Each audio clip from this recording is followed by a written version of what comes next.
अमरावती शहरात कायदा आणि सुव्यवस्थेवर मोठा प्रश्नचिन्ह निर्माण करणारी धक्कादायक घटना समोर आली आहे। कांतानगर परिसरातील न्यायाधीशांच्या निवासस्थानी मध्यरात्री चोरट्यांनी धाडशी चोरी केली आहे। विशेष म्हणजे पोलीस बंदोबस्त असतानाही चोरट्यांनी 5 न्यायाधीश आणि 4 न्यायालयीन कर्मचाऱ्यांच्या घरांना लक्ष्य करत लाखो रुपयांचा मुद्देमाल लंपास केलाय। आशिष गेडाम कोर्ट क्वार्टरला राहतो। माझ्या इथं चोरी झाली, जवळजवळ 5 ग्रॅम सोनं चोरीला गेलं आणि काही 2-2.5 हजार रुपये चोरीला गेले। आणि हे या 2 वर्षात घडलेली आहे तिसरी-चौथी घटना आहे की जे जजेस क्वार्टर इथे चोऱ्या होत आहे। तर याकडे प्रशासनाने लक्ष द्यावे हीच विनंती। इथे काही पोलीसचा राऊंड वगैरे काही होत नाही आणि तशी आता हे वर्षातून हे दुसरी घटना आहे, तर याकडे लक्ष द्यायला पाहिजे। मिळालेल्या सविस्तर माहितीनुसार अमरावतीच्या कांतानगर परिसरातील नलदमयंती आणि शहानूर अपार्टमेंटमध्ये ही चोरीची मोठी घटना उघडकीस आली आहे। माहितीनुसार बाहेरगावी गेलेल्या न्यायाधीशांच्या बंद घरांचा फायदा घेत चोरट्यांनी मध्यरात्री शिरकाव केला। चोरट्यांनी अत्यंत नियोजनबद्ध पद्धतीने एकाच वेळी 5 न्यायाधीश आणि 4 न्यायालयीन कर्मचाऱ्यांच्या घरांचे कुलूप तोडत घरातील दागिने, रोख रक्कम आणि इतर मौल्यवान वस्तूंवर हात साफ केला। या चोरीत लाखो रुपयांचा मुद्देमाल लंपास झाल्याची प्राथमिक माहिती आहे। मी नीरज गणेशराव खंडारे, वृंदावन कॉलनीचा रहिवासी आहे। बघा, आमच्याच बाजूला जज लोकांचे बंगले आहे आणि तसेच कर्मचाऱ्यांचे पण बंगले आहे। आज इथे चोरी झालेली आहे आणि त्याच्याच बाजूला जजच्या बंगल्याच्या बाजूला आणि जजच्या लोकांना आपल्या कर्मचाऱ्यांच्या बाजूला आमची वृंदावन कॉलनी पण आहे। हा वृंदावन कॉलनीचाच भाग आहे। इकडे नाही महानगरपालिकेचे कर्मचारी फिरतात, नाही रात्री पोलीसवाल्यांची गाडी, नाही पोलीसवाल्यांची गाडी। आज बघा, एवढी मोठी चोरी झाली। आज आम्हाला पण भीती आहे, आम्हाला पण आमच्या पण वृंदावन कॉलनीमध्ये आम्हाला पण भीती आहे की आज एवढ्या प्रमाणात इथे मोठी चोरी झाली। उद्या आम्हाला पण आम्ही एकच विनंती करतो की इकडे पोलीसची गाडी फिरली पाहिजे आणि महानगरपालिकेने लक्ष दिलं पाहिजे। तसं या वृंदावन कॉलनीत कोणाचंच महानगरपालिकेचं लक्ष नसते, नाही पोलीसवाल्यांचा राऊंड असतात, काहीच नाही। कृपया मी सगळ्या अधिकाऱ्यांना विनंती करतो की आपण वृंदावन कॉलनीवर लक्ष द्यावे।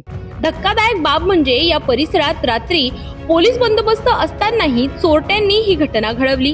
त्यामुळे शहरातील सुरक्षा व्यवस्थेवर प्रश्नचिन्ह उपस्थित होत आहे। 2 दिवसांपूर्वीच अमरावतीमध्ये एका सुवर्णकाराला लुटल्याची घटना ताजी असतानाच न्यायाधीशांच्या घरात चोरी झाल्याने नागरिकांमध्ये भीतीचे वातावरण निर्माण झाले आहे। घटनेची माहिती मिळताच पोलिसांनी घटनास्थळी धाव घेत पंचनामा केला असून परिसरातील सर्व सीसीटीव्ही फुटेज तपासले जात आहेत।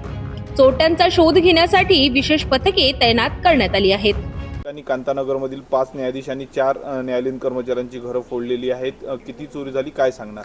याच्यामध्ये मध्यरात्रीच्या सुमारास 2 ते 3च्या दरम्यान या भिंतीच्या मागच्या बाजूने जिकडून नाला आहे आणि जंगलासारखा काही हे आहे त्याच्यामधून चोरटे आले आणि त्यांनी या ठिकाणची माननीय न्यायाधीशांच्या घरामध्ये घरफोडी केलेली आहे। याबाबत आम्ही स्वतः आमचे सर्व गाडगेनगर आणि क्राईम ब्रँचची टीम माननीय वरिष्ठांनीसुद्धा भेट दिलेली आहे आणि त्याचबरोबर अजूनही त्या ठिकाणी बाकीच्या सगळ्या गोष्टी तपासून पुढील तपासाची कारवाई सुरू आहे। प्रत्यक्षात जे जज साहेब बाहेर गेलेले होते, म्हणजे आउट ऑफ स्टेशन होते, त्यांच्या घराला कुलूप असल्यामुळे त्या ठिकाणी घरफोडी झालेली आहे। पुढील तपास गाडगेनगरचे अधिकारी करत आहेत। सर, काही सीसीटीव्ही वगैरे चेक या ठिकाणी सीसीटीव्ही आहे। सीसीटीव्हीमध्ये आम्हाला काही क्लू मिळालेले आहेत आणि आम्ही त्याच्यावर काम करत आहोत।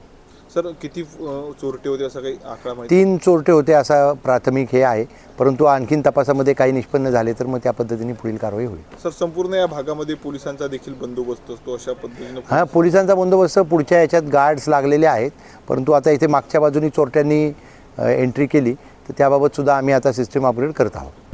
न्याय देणाऱ्या न्यायाधीशांच्याच घरात चोरी होणे ही अत्यंत गंभीर बाब मानली जात आहे। या प्रकरणातील आरोपींना पोलीस किती लवकर अटक करतात आणि शहरातील सुरक्षेवरचा विश्वास पुन्हा प्रस्थापित करतात का, हे पाहणे महत्त्वाचे ठरणार आहे।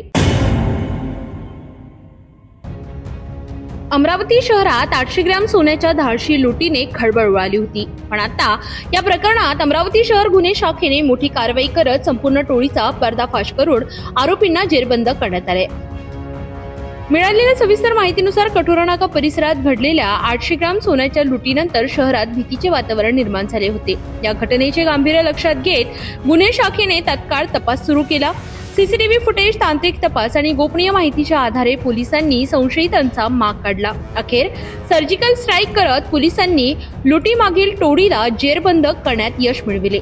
या कार्यवाही दरम्यान आरोपींकडून महत्त्वाचे पुरावे जप्त करण्यात आले असून पुढील तपास सुरू आहे. या धडक कारवाईमुळे शहरातील गुन्हेगारीला मोठा धक्का बसला आहे. ही कार्यवाही पोलिसांच्या सतर्कतेचे उदाहरण असले तरी आता प्रतिबंधात्मक उपाययोजनांकडे लक्ष देण्याची गरज व्यक्त केली जात आहे. संवेदनशील भागात नियमित गस्त, सोन्याच्या व्यवहारांसाठी सुरक्षा मार्गदर्शन, मजबूत सीसीटीव्ही नेटवर्क आणि माहिती देणाऱ्या नागरिकांचे संरक्षण. जर हे उपाय आधीच प्रभावीपणे राबविले तर गुन्ह्यांवर आधीच आळा बसू शकतो. ही कार्यवाही शहरातील गुन्हेगारीला धक्का देणारी असली तरी अमरावती शहरात कायदा व सुव्यवस्था मजबूत ठेवण्यासाठी आणि दीर्घकालीन सुरक्षिततेसाठी प्रतिबंधात्मक पोलिसिंग अधिक मजबूत होणे गरजेचे आहे. अखेर समाज आणि पोलीस यांचे सहकार्यच शहराला सुरक्षित ठेवू शकते.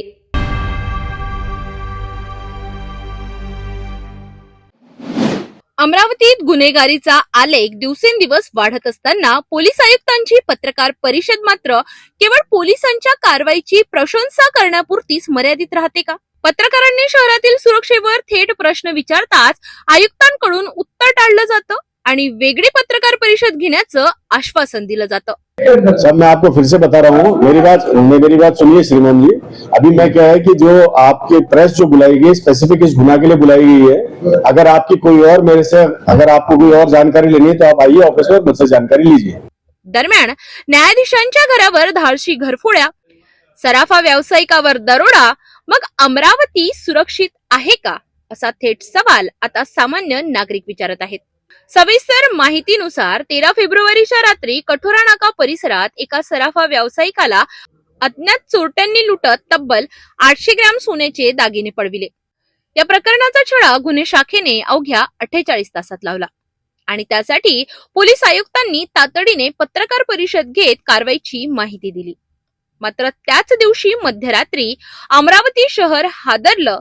कांतानगर परिसरातील 5 न्यायाधीश आणि 4 कर्मचाऱ्यांच्या घरांमध्ये घरफोडी झाली.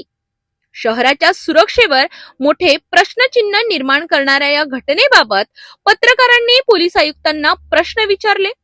पण ही पत्रकार परिषद फक्त सोने चोरी प्रकरणासाठी आहे, त्या संबंधित प्रश्न विचारा असं उत्तर देत आयुक्तांनी इतर प्रश्न टाळले. सर, मैं आपको फिर से बता रहा हूँ, मेरी बात सुनिए श्रीमान जी. अभी मैं क्या है कि जो आपके प्रेस जो बुलाई गई स्पेसिफिक इस गुना के लिए बुलाई गई है. अगर आपकी कोई और मेरे से अगर आपको कोई और जानकारी लेनी है तो आप आइए ऑफिस में, मुझसे जानकारी लीजिए. पत्रकारांनी शहरातील वाढत्या गुन्हेगारीबाबत बोलण्याची मागणी केली असता त्यासाठी वेगळी पत्रकार परिषद घेऊ असं सांगण्यात आलं. त्यामुळे अनेक प्रश्न उपस्थित होत आहेत. गुन्ह्याचा खुलासा झाला की तातडीने पत्रकार परिषद, पण शहरातील सुरक्षेवर चर्चा टाळली जाते का? निवडणुकांनंतर गुन्हेगारींवर आळा घालणं हे पहिलं प्राधान्य असल्याचं आयुक्तांनी पदभार स्वीकारताना म्हटलं होतं. मात्र आता गुन्हेगारच पोलिसांना खुलं आव्हान देत आहेत का, अशी चर्चा शहरात सुरू आहे. आज न्यायाधीशांच्या घरात चोरी होत असेल तर सामान्य नागरिकांच्या सुरक्षेचं काय? फोटो सेशन पुरतीच पोलिसी आहे का, असा संतप्त सवाल अमरावतीकर करत आहेत. अमरावतीत गुन्हे उघडकीस येत आहेत, आरोपी पकडले जात आहेत, पण गुन्हे घडूच नयेत यासाठी मात्र उपाययोजना, शहराच्या सुरक्षेबाबत पोलीस आयुक्त कधी बोलणार? अमरावतीकरांना आता उत्तरांची प्रतीक्षा आहे. दिनांक 13/2/2026 रोजी रात्री 9च्या सुमारास सुशांत मनोहर शेरेकर हे आपले स्वयंकार होते. ते आपल्या घरी चालले होते, दुकान आपले बंद करून. ते त्यांचे घराजवळ कटोरा नाकेला एक 4 व्हीलर गाडी होती, त्यांना त्यांचे आडे लावली आणि त्यांना पाडला आणि त्यांच्याकडे जे पिशवी होती त्याच्यामध्ये जे सोन्याचे दागिने होते तसेच रोख रक्कम होती ते घेऊन पळाले होते. त्याच्यामध्ये ह्या गुन्ह्याची गांभीर्याने दखल घेऊन आपण आपले संपूर्ण आयुक्तालयाचे आणि क्राईम ब्रांचचे आपले जवळपास 12 टीम तयार केली होती. त्यांना वेगळे वेगळे आपण काम दिलं होतं. त्याच्यामध्ये तांत्रिक विश्लेषण तसेच कसोशीने तपास करण्यात आला, सीसीटीव्ही फुटेज बघण्यात आली, गुप्त बातमीदार ऍक्टिव्ह करण्यात आले. त्याच्यामध्ये आपल्याला असं माहिती भेटली की आज गुणवंत महाराज हॉटेल नांदगाव पेठ या ठिकाणी हे जे आरोपी आहे ते येणार आहे. ते आपले जे हिस्से आहेत त्यांचे वाटप करण्यासाठी ते येणार आहे. आपली क्राईम ब्रांचची टीमने तिथे दबिश दिली आणि ते आरोपी आपल्याला रेड हँडेड भेटले. त्याच्यामध्ये आपण त्यांच्याकडून गुन्ह्यामध्ये जे चोरी केला होता संपूर्ण मुद्देमाल, त्याच्यामध्ये 700 ग्राम जवळपास सोन्याचे दागिने, तसेच नगदी रोख रक्कम, आपली 4 व्हीलर 2 व्हीलर, तसेच मोबाईल आणि 3 चाकू असे जवळपास 1,12,32,000चा मुद्देमाल त्यांच्याकडे रिकव्हर करण्यात आलेला आहे. त्याच्यामध्ये 7 आरोपी आपल्या ताब्यात, पुढे तपास आपला सुरू आहे. अमरावती जिल्ह्यातील पत्रकारितेच्या क्षेत्रातील मानाचा मुजरा, समाजातील ज्वलंत प्रश्नांना आपल्या लेखणीतून वाचा फोडणाऱ्या पत्रकारांचा भव्य सन्मान. अमरावती जिल्हा मराठी पत्रकार संघाच्या वतीने आयोजित पत्रकारिता पुरस्कार सन्मान सोहळा 2026 उत्साहात पार पडला. राज्य, विभाग आणि जिल्हा स्तरावरील पुरस्कारांनी मान्यवर पत्रकार गौरविण्यात आले. सविस्तर माहितीनुसार अमरावती जिल्हा मराठी पत्रकार संघाच्या वतीने पत्रकारिता क्षेत्रातील उल्लेखनीय कार्यांचा गौरव करण्यासाठी पुरस्कार सन्मान सोहळा 14 फेब्रुवारी रोजी सायंकाळी स्वर्गीय सोमेश्वर पुसतकर ऑडिटोरियम, श्री हनुमान व्यायाम प्रसारक मंडळ अमरावती येथे आयोजित करण्यात आला होता. समाजातील विविध प्रश्नांवर प्रभावी लिखाण करून जनतेच्या भावना मांडणाऱ्या निवडक पत्रकारांना यावेळी सन्मानित करण्यात आले. राज्यस्तरीय जीवन गौरव पुरस्कार दैनिक देशोन्नतीचे संपादक प्रकाश पोहरे यांना प्रदान करण्यात आला. तर राज्यस्तरीय पत्रकारिता पुरस्कार IBN 18 मराठीचे वृत्त निवेदक विलास बडे यांना देऊन गौरविण्यात आले. विभागस्तरीय पत्रकारिता पुरस्कार दैनिक नमो महाराष्ट्रचे संस्थापक संपादक वसंतराव घुईखेडकर यांना प्रदान करण्यात आला. तर जिल्हास्तरीय पत्रकारिता पुरस्कारात शहरी विभागातून दैनिक प्रतिदिनचे संपादक प्रवीण अहुजा, तर ग्रामीण विभागातून दैनिक आपली मातृभूमीचे वरुड तालुका प्रतिनिधी चंद्रकांत भड यांचा सन्मान करण्यात आला. या कार्यक्रमासाठी खासदार बळवंत वानखडे, राज्यसभा खासदार डॉक्टर अनिल बोंडे, पोलीस आयुक्त राकेश ओला, सकाळ समूहाचे संपादक राहुल गडपाले, अमरावती महानगरपालिकेचे महापौर श्रीचंद तेजवानी, तसेच अमरावती जिल्हा मराठी पत्रकार संघाचे अध्यक्ष आणि दैनिक अमरावती मंडल तसेच दैनिक आपली मातृभूमीचे संपादक अनिल अग्रवाल यांच्यासह पत्रकारिता क्षेत्रातील अनेक मान्यवर उपस्थित होते. कार्यक्रमाचे आयोजन अमरावती जिल्हा मराठी पत्रकार संघाच्या वतीने करण्यात आले होते. सन्मानित पत्रकारांचा कार्याचा गौरव करताना उपस्थितांनी पत्रकारिता ही लोकशाहीचा चौथा स्तंभ असल्याचे अधोरेखित केले. पत्रकारितेच्या माध्यमातून समाज परिवर्तनाची मशाल पेटविणाऱ्या शब्दवीरांचा हा सन्मान नव्या पिढीतील पत्रकारांसाठी प्रेरणादायी ठरला. आज लोकशाहीचे 3 स्तंभ इथं आहेत. प्रशासन इथं आहे, राजकीय व्यवस्था इथं आहे, पत्रकारिता इथं आहे, न्याय व्यवस्था इथं नाहीये. पण आज पत्रकारांकडे बघितल्याच्या नंतर सामान्य माणसाच्या मनातली जी भावना होती की ही माणसं आपला आवाज बुलंद करतील, ही माणसं आपल्याला न्याय देऊ शकतील, हीच माणसं आशेचा किरण आहे असं वाटत असताना आमच्या बद्दलची ती आशा जर धूसर होत असेल, आमच्या विश्वासार्हतेच्यावर प्रश्नचिन्ह निर्माण होत असेल, तर निश्चितपणे आमच्यासाठी ते एक आत्मचिंतन करणारी गोष्ट आहे. काळ अवघड आहे का? तर काळ निश्चितपणे अवघड आहे. तंत्रज्ञानाच्या बाबतीत असेल किंवा सगळ्या बाबतीत संक्रमणातून आपण सगळेजण चाललोय. पण पत्रकारांनी आपल्या जागेवर आज उभं राहणं गरजेचं आहे, तत्वाशी ठाम राहणं गरजेचं आहे. आपण कुणाचं देणं लागतो ही भूमिका आपण नीट समजून घेणं गरजेचं आहे. आम्ही कुठल्याही राजकीय पक्षाचं देणं लागत नाही. आम्ही देणं लागतो या समाजातल्या सामान्य माणसाचं. आम्ही वकील सुद्धा त्यांचे आहोत. आम्ही त्यांचा आवाज बुलंद करण्यासाठी आहोत. त्यांचा आवाज सत्ताधाऱ्यांपर्यंत पोहोचून भले कुणाला वाईट वाटो, कुणाला बरं वाटो, बुरं वाटो, पण तो प्रश्न मांडणं आमचं काम आहे.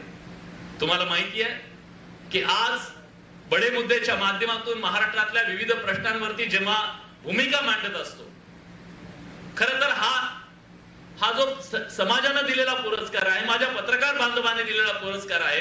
असे असंख्य पुरस्कार, मान सन्मान, प्रतिष्ठा हे सगळं माझ्या लेखणीनं दिलं. विलास बडे नावाचा एक साधा शेतकऱ्याचा पोरगा आज महाराष्ट्रामध्ये विलास बडे बनू शकला. त्याचं कारण माझी लेखणी आहे, माझी पत्रकारिता आहे. आणि त्या पत्रकारितेच्या शिवाय विलास बडे कोणी नाहीये, कोणी म्हणजे कोणीच नाहीये. पण या असंख्य ट्रॉफ्या, इतक्या ट्रॉफ्या आयुष्यामध्ये अनेक मिळाल्या. मरेस्तोर मार खाल्ला, हक्कभंग घेतला, जीवे मरण्याच्या धमक्या आल्या, नोकरीहून काढायच्या धमक्यापासून ते असंख्य गोष्टी आयुष्यात गेल्या 19 वर्षामध्ये घडल्या. पण चला हटायचं नाही, लढायचं, बोलायचं. जो वसा घेतलेला आहे तो कधी फेकायचा नाही, टाकायचा नाही. या भूमिकेशी आजही ठाम आहे. आणि शेवटच्या दिवसापर्यंत, आता तर अनेक पर्याय सुद्धा आलेले आहेत, पण शेवटच्या दिवसापर्यंत कुठल्याही अजेंडाधारी पत्रकारिता न करता, कुणाला तरी बरं वाटावं म्हणून करणारी पत्रकारिता न करता, पत्रकारितेचं जे मूल्य आहे त्या मूल्याशी कधी प्रतारणा करायची नाही, हा या महाराष्ट्राला शब्द आहे, जेव्हा हा पुरस्कार आम्ही स्वीकारतो. कारण हा पुरस्कार म्हणजे आमच्या सगळ्यांसाठी एक मोठी जबाबदारी सुद्धा आहे. तुम्ही आम्हाला सांगता तुम्ही बरं करताय, अजून बरं करा, आमची आशा आहे. कारण सामान्य माणसाला बोलता येत नाही, त्याला साधं पानटपरीवाल्याला सुद्धा एखादी चुकीची गोष्ट करत असेल तर सामान्य माणूस त्याच्या विरुद्ध बोलू शकत नाही. अशा वेळी आशा फक्त पत्रकारिता उरते, ज्यांच्या लेखणीमध्ये ते धमक असते. आणि ही धमक आज जग बघतोय की एका पत्रकाराच्या लेखणीमध्ये काय धमक असू शकते. बलाढ्याच्या सत्ताधीशांना सुद्धा आज नामोहराम करण्याची ताकद या लेखणीमध्ये आहे. आणि आज आपण बघतोय हे मिलियन्स आणि बिलियन्स मध्ये कमावणारे जगातले जे सत्ताधीश होते, त्या सगळ्या सत्ताधीशांना नंग करण्याचं काम आणि त्यांच्या काळे कारनामे सुद्धा या जगाच्या चव्हाट्यावर आणण्याचं, बलाढ्य सत्तेच्या बळावरती जी पापं केलेली आहेत ती सगळी पापं झाकण्याचं काम ज्या सत्ताधीशांनी केलेलं होतं, त्याला उघडं नागडं करून जगाच्या समोर त्यांचे चेहरे, त्यांचे क्रूर चेहरे समोर आणण्याचं काम ज्या जुली ब्राऊन या शोध पत्रकारितेने केलं. एक महिला पत्रकार या जगात एक भूकंप आणू शकते, हे आमच्या समोर प्रेरणा आहे. एक पत्रकार काय करू शकतो, जगातल्या सगळ्या सत्ताधीशांना आज हादरवून टाकण्याची ताकद एका पत्रकाराच्या लेखणीमध्ये आहे.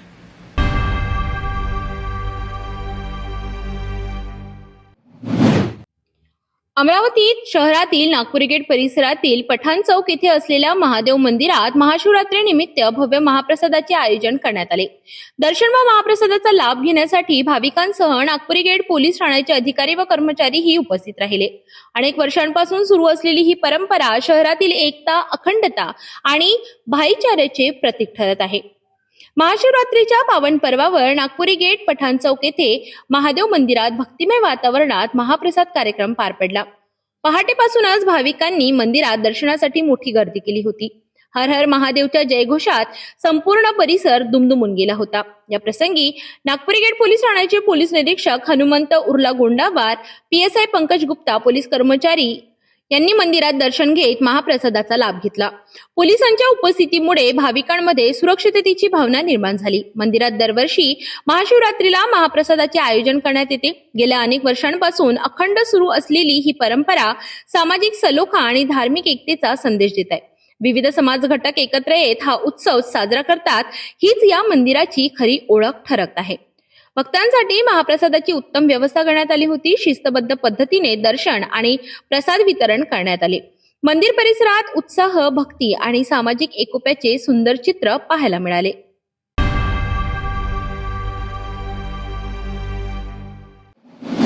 अमरावतीतील रामपुरी कॅम्प परिसरात यंदा महाशिवरात्रीनिमित्त भक्ती, श्रद्धा आणि उत्सवाचा अद्भुत संगम पाहायला मिळाला. शिवशक्तीधाम मंदिरात 4 दिवसीय भव्य धार्मिक आणि सांस्कृतिक कार्यक्रमांचे आयोजन करण्यात आले असून परिसरात आधीच भक्तिमय वातावरण निर्माण झाले आहे. शिवमंदिर सेवा समिती आणि रामपुरी कॅम्प येथील समस्त सेवाधारी यांच्या वतीने हा उत्सव मोठ्या भक्तिभावात साजरा केला गेला. या महोत्सवाची सुरुवात शुक्रवार 13 फेब्रुवारी रोजी सायंकाळी महिलांच्या संगीत अर्थात भजन संध्याने झाली. दुसऱ्या दिवशी सायंकाळी भगवान शंकराची भव्य बारात मंदिरातून निघाली आणि या वरातीमध्ये आकर्षक देखावे, अघोरी स्वरूप, विद्युत रोषणाई आणि बँड पथक हे विशेष आकर्षण ठरले.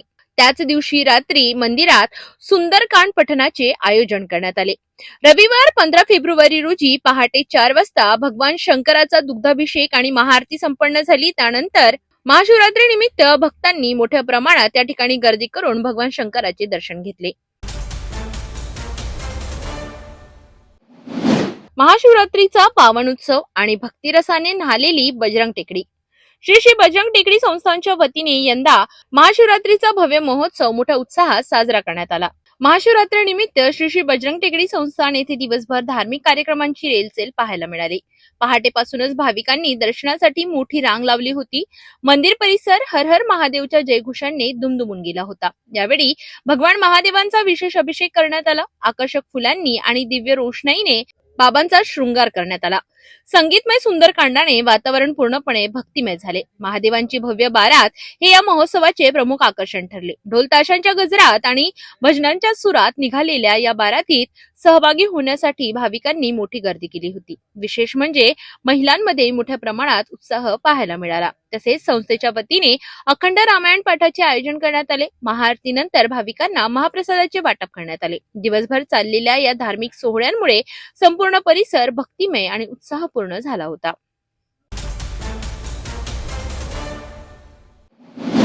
महाशिवरात्रीच्या पावन पर्वानिमित्त अमरावती जवळील प्राचीन कोंडेश्वर शिवालयात भाविकांची अभूतपूर्व गर्दी उसळली. सुमारे 5000 वर्षांचा इतिहास लाभलेले आणि निसर्गरम्य टेकड्यांमध्ये वसलेले हे शिवमंदिर आज भक्तिभावाने दुमदुमू लागले. अमरावती शहरापासून सुमारे 22 किलोमीटर अंतरावर बडनेरा जवळील टेकड्यांच्या कुशीत वसलेले कोंडेश्वर मंदिर हे विदर्भातील एक प्राचीन आणि ऐतिहासिक शिवधाम म्हणून ओळखले जाते. सुमारे 5000 वर्षांहून अधिक प्राचीन मानल्या जाणाऱ्या या मंदिराला हेमाडपंथी स्थापत्य शैलीची भव्य परंपरा लाभली आहे. यादवकालीन राजांच्या काळात या मंदिराचा जीर्णोद्धार झाल्याचे सांगितले जाते. काळ्या दगडात उभारलेली भक्कम रचना, पायथ्याशी कोरलेले हत्ती आणि आकर्षक शिल्पकला मंदिराच्या वैभवाची साक्ष देतात. सुमारे 72 ते 75 फूट उंच असलेले हे मंदिर पश्चिमाभिमुख असून गाभाऱ्यातील भव्य नंदी भाविकांचे विशेष लक्ष वेधून घेतो. श्रावण महिन्यातील प्रत्येक सोमवारी आणि महाशिवरात्रीला येथे मोठी यात्रा भरते. यंदा मात्र दरवर्षीपेक्षा अधिक भाविकांनी येथे गर्दी केली. पहाटेपासूनच दर्शनासाठी भाविकांच्या रांगा लागल्या होत्या आणि त्या जवळपास 1 किलोमीटर पर्यंत पोहोचल्या. कोंडेश्वर येथे दरवर्षी दर्शनासाठी येत असतो. अतिशय सुबक वातावरण, सुंदर वातावरण आहे. दर्शन झाल्यावर खूप ऊर्जा प्राप्त होते. धन्यवाद. भाविकांची गैरसोय होऊ नये यासाठी पोलीस विभागातर्फे विशेष नियोजन करण्यात आले होते. दिव्यांग, वयोवृद्ध तसेच लहान मुलांसह आलेल्या भाविकांसाठी विशेष पोलीस वाहनांची व्यवस्था करण्यात आली. पोलीस आयुक्त राकेश ओला यांच्या मार्गदर्शनाखाली पोलीस अधिकारी, बडनेरा पोलीस ठाण्याचे वरिष्ठ पोलीस निरीक्षक यांच्यासह पोलीस कर्मचारी कायदा व सुव्यवस्था राखण्यासाठी सतत कार्यरत होते. याशिवाय विविध समाजसेवी मंडळांच्या वतीने ठिकठिकाणी पिण्याच्या पाण्याची आणि अल्पोपहाराची व्यवस्था करण्यात आली होती. निसर्गरम्य टेकड्या, जवळील धबधबा आणि शांत वातावरणामुळे धार्मिक पर्यटनाचे महत्त्वाचे केंद्र ठरलेले कोंडेश्वर मंदिर महाशिवरात्रीच्या दिवशी भक्तिमय वातावरणाने भारावून गेले होते. हा महाशिवरात्री महोत्सव 7 तारखेपासून भागवत सप्ताहाला सुरुवात झाली आणि त्याची सांगता 13 तारखेला झाली. आणि हा महाशिवरात्री महोत्सव हे फार जुनं मंदिर आहे. याची आमचे वडील सांगत होते, आमचे आजोबा सांगत होते, त्यांचे फार पूर्वीपासून हे आता 1000 वर्षाच्या अगोदरचं आहे की 5000 वर्षाच्या अगोदरचं आहे याचा अजून काही सांग पत्ता नाही लागत. आणि भारतात अशी आख्यायिका आहे की 5000 वर्षापूर्वीचं हे पुरातन शिवालय आहे आणि यादवकालीन बांधलेलं आहे. आणि कौंडन्य मुनीने या ठिकाणी तपश्चर्या केली आणि त्या मुनीच्या नावावरून कोंडेश्वर हे नाव या संस्थानला, या देवालयाला मिळालेलं आहे. आणि या ठिकाणी दरवर्षी श्रावण मासमध्ये आणि 5 सोमवार जे असतात त्यावेळेची अशी यात्रा असते भरपूर. त्याचप्रमाणे शिवरात्रीला पण यात्रा भरपूर असते. पण एक विशेष यंदा पोलीस संरक्षण फार प्रमाणात आम्हाला सहकार्य त्यांचं मिळालेलं आहे. आणि त्यांना पूर्ण सहकार्य दिलं आहे. त्यामुळे यंदाचा हा महाशिवरात्री महोत्सव फार शांततेने, अगदी कोणालाही धक्काबुक्की न लागता या ठिकाणी इतकी गर्दी असूनही कोणाचं नुकसान नाही, कोणाचं पाकिट नाही केलं, कोणाला दुखापत नाही झाली. आणि ही भगवंताची कृपा आहे. त्या कोटेश्वर महाराजांचं एक महात्म्य आहे की या ठिकाणी आल्यानंतर कोणालाही काहीच बाधा आजपर्यंत झालेल्या नाही आहे. गोरगरीब मंडळी इथे एक एक रुपया आपलं योगदान देऊन तो संपूर्ण रुपया या ठिकाणी भगवान कुंडेश्वराच्या या परिसराला, त्याच्या वास्तूला लागतो. आणि म्हणून इथे तो एक एक पैसा, गोरगरिबांचा पैसा सत्कारणी लागतो असं त्या देणगीदारांचं म्हणणं असतं. आणि ते इथे आल्यानंतर त्यांना दरवर्षी काही ना काही नाविन्यपूर्ण बाबी पाहायला मिळतात. अशा प्रकारे या उत्सवानिमित्त आपण भाविकांना काय आवाहन करणार? आजच्या भाविकांना हेच आवाहन करणार की भगवान कुंडेश्वराचं अतिशय प्राचीन आणि सिद्धस्थान आहे. जो स्वतः मनापासून सेवा करतो त्याचं निश्चितच चांगलं झाल्याशिवाय राहत नाही. आणि जो काही कपट ठेवून कार्य करतो किंवा स्वतःचं स्वार्थ साध्य करून कार्य करण्याचा प्रयत्न करतो त्याचं वाटोळं झाल्याशिवाय राहत नाही. यापूर्वीचे असे असंख्य दाखले माझ्याकडे उपलब्ध आहेत. अमरावती नागपूर महामार्गावरील रहाटगाव परिसरातील श्री सिद्धेश्वर महादेव मंदिरात महाशिवरात्रीनिमित्त भाविकांची अभूतपूर्व गर्दी उसळली. पहाटेपासूनच हजारो शिवभक्तांनी दर्शनासाठी रांगा लावल्या असून मंदिर परिसर हर हर महादेवच्या जयघोषाने दुमदुमला. अमरावती शहरालगत असलेल्या रहाटगाव परिसरातील प्राचीन आणि प्रसिद्ध श्री सिद्धेश्वर महादेव मंदिरात महाशिवरात्रीनिमित्त भक्तिमय वातावरण पाहायला मिळाले. पहाटे काकड आरतीपासून मंदिराचे दरवाजे भाविकांसाठी खुले करण्यात आले आणि त्यानंतर दर्शनासाठी भाविकांची अखंड रांग लागली. महाशिवरात्रीनिमित्त मंदिरात रुद्राभिषेक, महापूजा, भजन, कीर्तन, हरिनाम सप्ताह, धार्मिक प्रवचन तसेच पालखी सोहळा अशा विविध कार्यक्रमांचे आयोजन करण्यात आले. मंदिर परिसर आकर्षक विद्युत रोषणाई आणि फुलांच्या सजावटीने उजळून निघाला. शहरासह ग्रामीण भागातूनही मोठ्या संख्येने भाविक येथे दाखल झाले.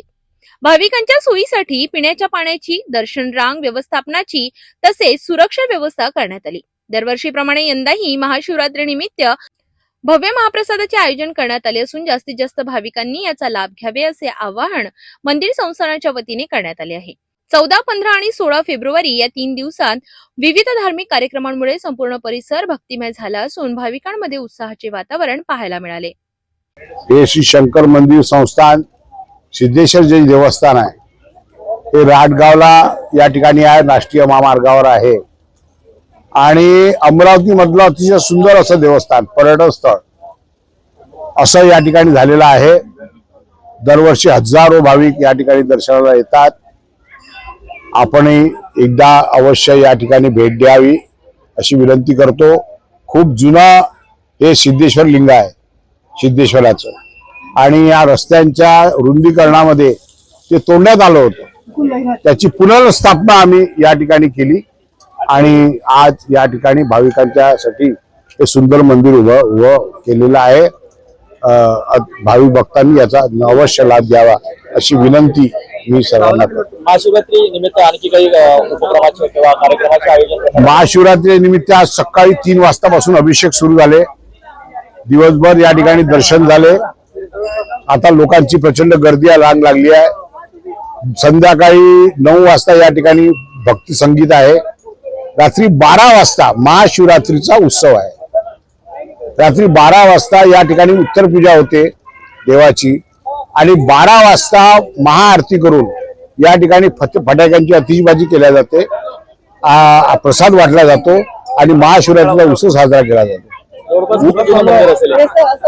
मंदिर आता आम्ही बांधलं हे, परंतु हे लिंग जे आहे, हा जो देव आहे हे जवळपास 150-200 वर्ष झाले.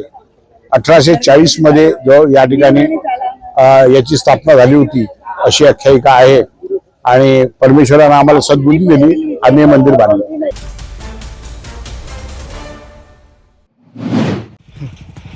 पाच न्यायाधीश आणि 4 कर्मचाऱ्यांच्या घरी दरोडा पडलेला आहे.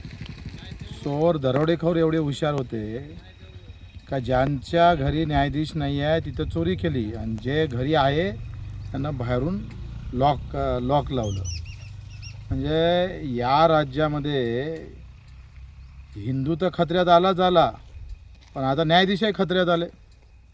बटेंगे तो कटेंगे म्हणणाऱ्या राज्यानं सरकारच्या याच्यामध्ये आता न्यायाधीशच कापल्या जातं की काय अशी अवस्था आहे. खरं तर न्यायाधीशच जर इथं अडचणीत असन, न्याय देणारे न्यायाधीशच आता या अवस्थेमध्ये असन, देवाभाऊ तुमची वानरसेना काम कधी करन? कशा पद्धतीनं याला आडखटी आणणार? म्हणजे हे स्पष्ट केलं का नाही तुम्ही? का तुम्ही मुख्यमंत्री आहे, तुमच्याजवळच गृह खातं आहे, इथं दरोडेखोर खुलेआम फिरतोय. इथं आम्ही पाहतोय कुठलं एखादं चांगला कारभार आहे सांगा, एखादं तहसील दाखवा, एखादा कुठला अधिकारी दाखवा का तो बगर पैशानं काम करतं म्हणून. तुमच्या राज्यामध्ये प्रभू रामचंद्राचं नाव घेऊन राम राज्याला तुम्ही परिचय केला नाही. आणि आता न्यायाधीशाच्याच घरी जर चोरी होत असेल तर सामान्याचं काय राहिलं देवाभाऊ?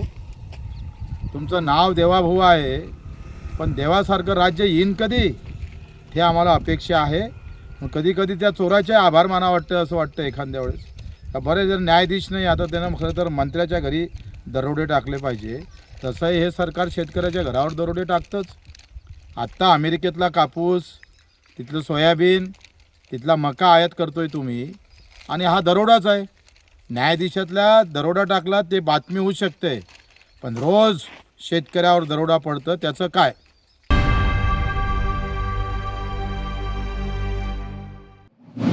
पोलीस आयुक्त ओला जेव्हा नवीन अमरावती शहरामध्ये आले होते त्यावेळेस अनेक कारवाया झाल्या, अवैध धंदे सुद्धा बंद करण्यात आले होते. मात्र आता तीच परिस्थिती पुन्हा जसे ते झाल्याचं चित्र एकंदरीत पाहायला मिळतं. वरली मटका जरी जोमात दिसत नसेल, पण जे आहेत चोरून लपून मोठ्या प्रमाणात हे धंदे अमरावती शहरामध्ये होतात. मला वरली मटक्याची सद्य परिस्थिती, कारण की मी 2 दिवस गावात नव्हतो, सद्य परिस्थिती माहीत नाही. पण आयुक्त ओला आल्यानंतर त्यांनी बंद केलं होतं. आणि मी कोणत्याही परिस्थिती, आता 3-8 दिवसापूर्वीच पाहिलं की कोणत्याही परिस्थितीमध्ये अवैध धंदे मी खपवून घेणार नाही असे त्यांनी निर्देश पोलिसांना आपापल्या पोलीस ठाणेदारांना दिले होते. आता ते कितपत त्याचं ही झाली, म्हणजे इम्प्लिमेंटेशन झालं, हे स्वतः CP साहेबच सांगू शकतात.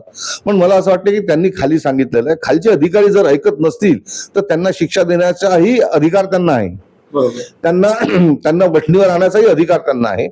तर आपण जसं म्हणता, कारण की मला त्याची सद्य परिस्थिती मी गावात नसल्यामुळे माहीत नाही, तुम्ही असं म्हणता तर असं असेल तर मला असं वाटते की आयुक्त साहेबांनी याच्यावर विशेष लक्ष देऊन हे अवैध धंदे जर चालू झाले, कारण की मधल्या काळात ते बंद झाले होते हे मात्र मला माहिती आहे निवडणुकीच्या काळात. तेव्हा आम्ही निवडणुकीच्या काळात जेव्हा आयुक्त साहेबांना भेटायला गेलो होतो तेव्हा मी त्यांना सांगितलं होतं, साहेब असं न व्हावं की ही निवडणुकीपुरतं हे बंद होतील आणि निवडणूक पुन्हा चालू होतील. तर त्यांनी आम्हाला ॲश्युअर केलं होतं, त्यांनी आम्हाला की नाही, मी कोणत्याही परिस्थितीमध्ये अवैध धंदे, सट्टा, मटका, MD, गुटखा हे सगळे चालू देणार नाही. ते चालू झाले असतील, मला त्याची आज मी खात्रीलायक चालू झाले असं सांगू शकत नाही, पण कारण की मी गावात नसल्यामुळे मला सध्या परिस्थिती माहीत नाही. पण जर ते चालू झाले असतील तर आम्हाला वाटते की आयुक्तांनी याच्यावर ताबडतोब कारवाई केली.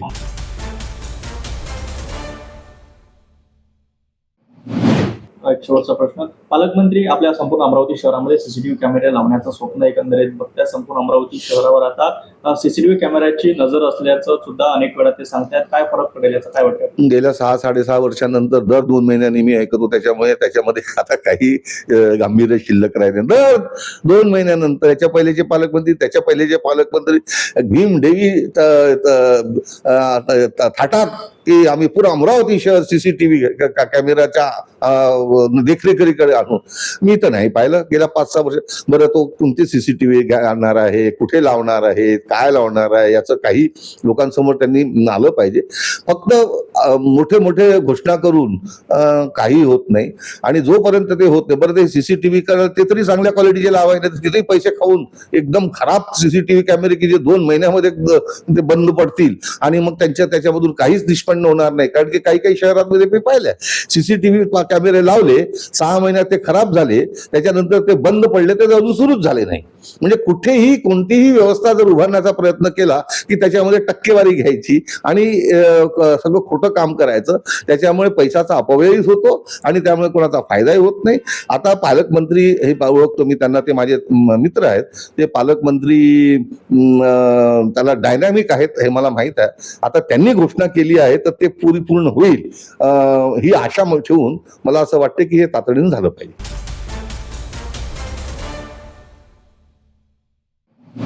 अमरावती सारख्या छोट्या शहरात 7.5 कोटी रुपयाचा एमडी पकडला जातो, काय वाटतं आपल्याला? हे तर मला वाटतं टोटल फेलियर आहे क्राईम ब्रँचचं.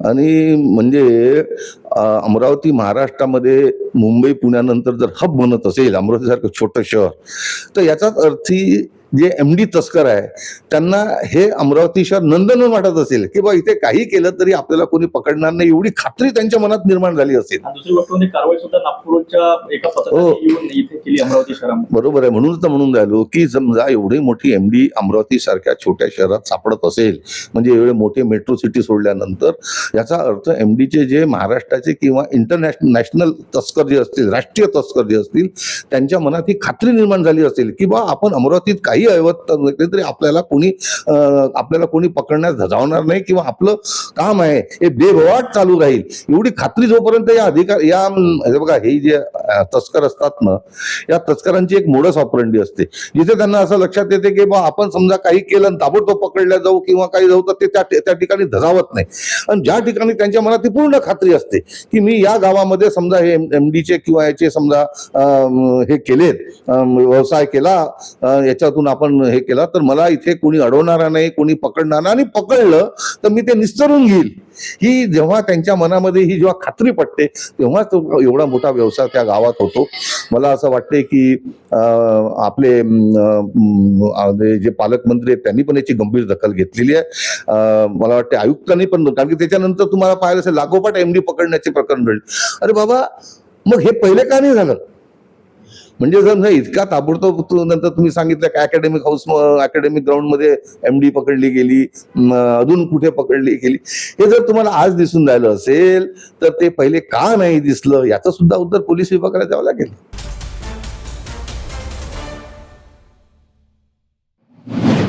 नेहमीच चर्चेत राहणारे लोकप्रतिनिधी सुद्धा आपल्या अमरावती शहरामध्ये राहतात, मात्र त्यांच्याच परिसरात अशा प्रकारच्या घटना घडतात. काय वाटतं, काही त्यांचा सुद्धा वचक अमरावती शहरात राहायला हवा ना?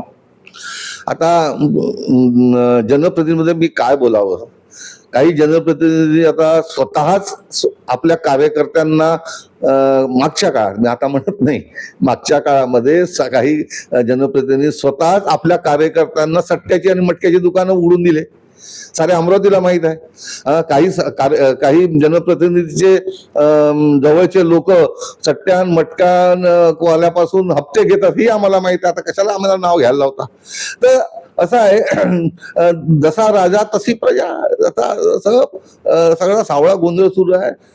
मला असं वाटतं की जर हे असं सुरू राहिलं ती अमरावती बदनाम होण्यासाठी, मधल्या काळामध्ये क्राईम सिटी ऑफ महाराष्ट्र म्हणून अमरावतीला नाव ठेवण्यात आलं होतं. सांगा तुम्ही मला, हे किती राज्यकर्त्यासाठी, त्यातल्या त्यात सत्तारूढ पक्षाच्या आमदारांसाठी आणि खासदारांसाठी ही किती त्याला काय म्हणतात की खरं घुसणावं गोष्ट आहे की crime city of Maharashtra Amravati city. मला असं वाटतं की या सगळ्या गोष्टीकडे लोकांनी गांभीर्याने घ्यायची गरज आहे.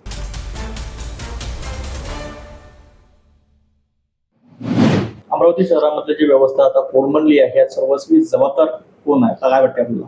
मी तुम्हाला सांगितलं ना की पोलिसांनी आपण काम नाही केलं, म्हणजे PI PSI किंवा जे आहे ACP यांनी आपण काम नाही केलं तरी आपल्याला कोणी बोलणारा नाही, कोणी आपलं काही वाकडं करू शकत नाही, राज्यकर्ते आपल्याला काही बिघडवू शकत नाही, ही एकदा भावना निर्माण झाली अधिकाऱ्यांमध्ये, तर कोणत्याही विभागाचा अधिकारी असो ते असंच होते. जोपर्यंत DCP ACP हे लेव्हल स्वतः खाली रस्त्यावर उतरत नाही आणि जर आपला PSI PI हा बरोबर काम करत नसेल तर त्याला बरोबर शिक्षा देत नाही किंवा त्याच्यावर पूर्ण देखरेख ठेवत नाही, तोपर्यंत हे असंच घडणार आहे. ज्या दिवशी वरिष्ठ अधिकारी आपला ऑफिस सोडून जे तिथे ऑफिस खुर्चीला चिटकून बसलेले आहे, जोपर्यंत ते बाहेर निघून स्वतः रस्त्यावर येत नाही तोपर्यंत त्याच्यात काही सुधारणा नाही.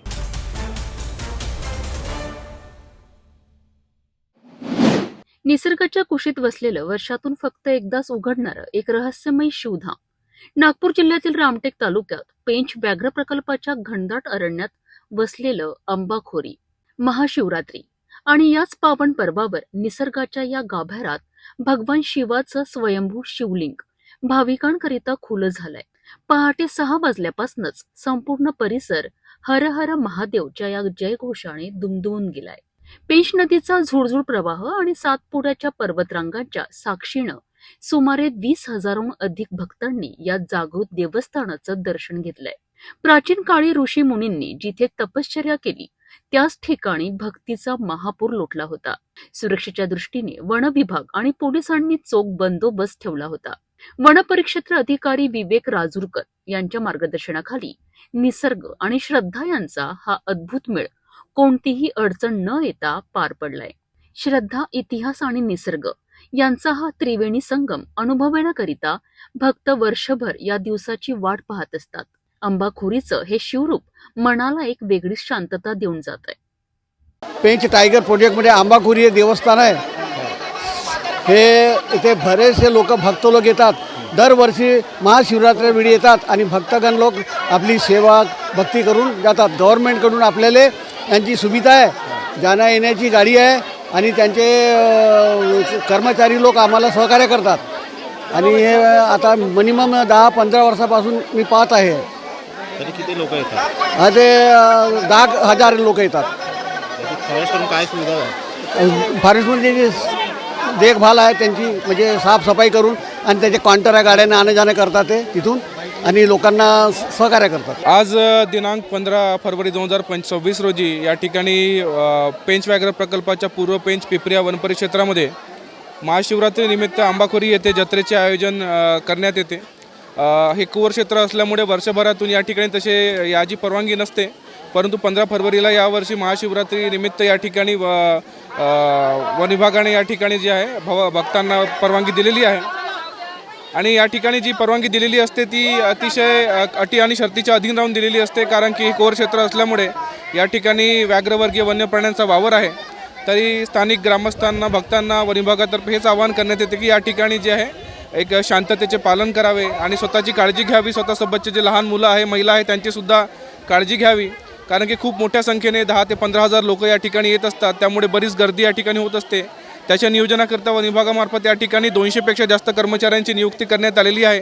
सोबतच पोलीस प्रशासन, फायर ब्रिगेड, त्याच्यानंतर मेडिकल कार्यालय असे बरेचसे विभागाचं जे आहे आम्हाला सहकार्य मिळत आहे.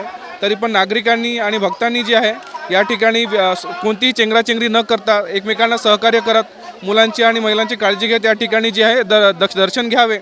आणि अशी संधी वर्षातून एकदाच उपलब्ध होत असल्यामुळे सर्वांनी याचा फायदा घ्यावा आणि वन विभागाला सहकार्य करावे.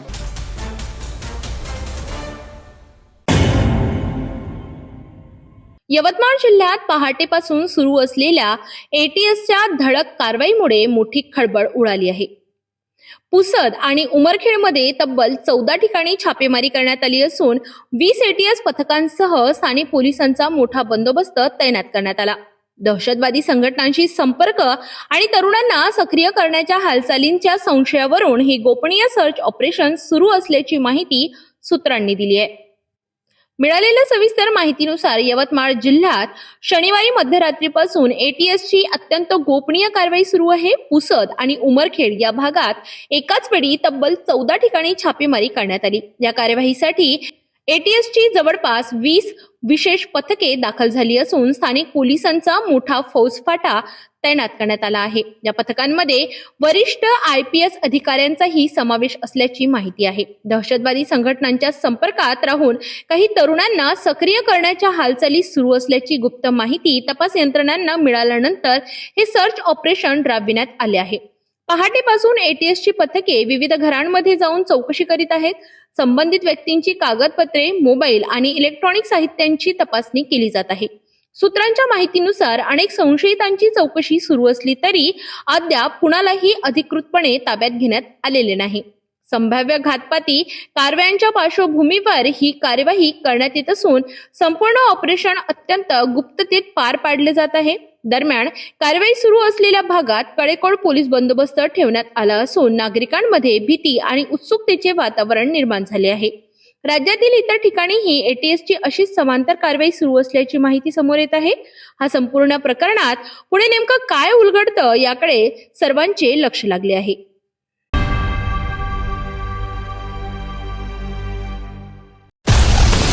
हर खबर पर पैनी नजर, हर मुद्दे पर सटीक वार, यही है सिटी न्यूज की पहचान.